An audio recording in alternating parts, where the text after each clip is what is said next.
Okay? I'm going to start with another story again, but this is about corporations. I'm going to tell you about the case of Coca-Cola and Pepsi. And this is the inspiration. So it's one of those things where I'm teaching the Coke case, and some of you might have taken the Coke case in class if you're in the business program. So I'm teaching the Coca-Cola case, and we have a Coca-Cola Pepsi case test that we do in class. As a strategy, and there's some things that really struck me hard about the situation. So I wanted to do some deep dive research. But let's start with a story. So Dasani water is the water that Coca-Cola produces, okay? They've been very successful prior to 2004 with Dasani water in the US. And so they've managed to market the water so well, they say, okay, we can go to the UK market, no problem.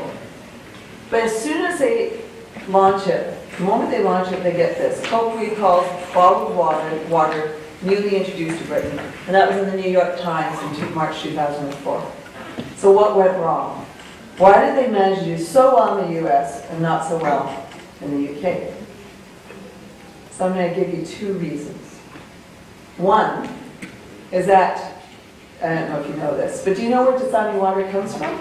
Any guesses? Shout out. Oh, recycled sewage water? Oh, good idea, but not quite.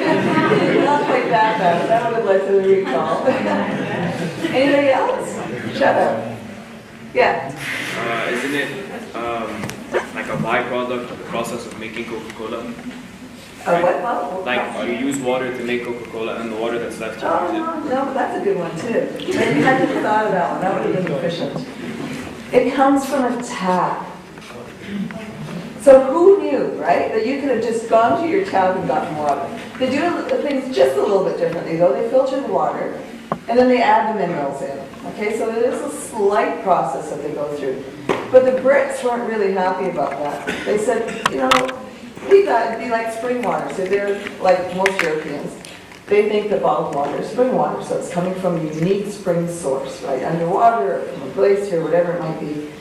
But Coca-Cola gets into trouble because it's taking water from a tap, filling up the water bottles, and putting it on the shelf. That's the first thing they did wrong.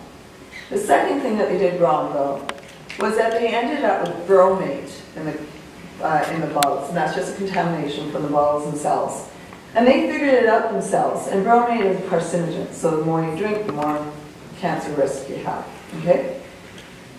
That was a real problem. So even though they're the ones that figured it out, so they're the ones that recalled the bottle, or the water bottles, they ended up causing enough damage to themselves. In fact, 20 million pounds of damage. That's the currency, not weight.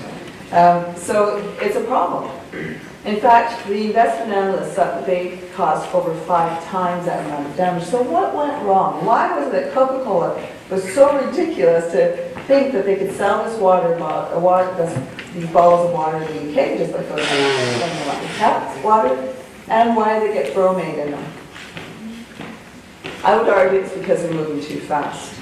I'm going to show you just some data, and this is data that I've pulled together, and it's just a single case study, but believe it or not, some of this data took quite a while to get. Pepsi is its closest competitor. It's its closest competitor in terms of size, in terms of what they produce, and you can't think of two companies that are more close. In fact, when we did a taste test of Coke and Pepsi, inevitably most people couldn't tell the difference, right? So they're very, very similar. But if you look at the differences in terms of the indicators of speed, the yearly average tenure of the last 4 CEOs was 3.3 for Coca-Cola, and PepsiCo had 6.3. That means that the average tenure of that CEO was only there for 3.3 years. That's ridiculously short for making any kind of strategic investments. The number of M&As, mergers and acquisitions, that Coke did versus Pepsi, 53 versus 27. The number of joint ventures, 30 versus 10. And the yearly average of share turnover, 1.9 to 0.9. So you can see, though, that Coca-Cola is moving a lot faster. It's choosing to grow by acquisition and has a lot of joint ventures, whereas PepsiCo is growing a lot more slowly. So what's the cost? 2 things. One is that we counted up all of the mistakes and mishaps that were reported by the Wall Street Journal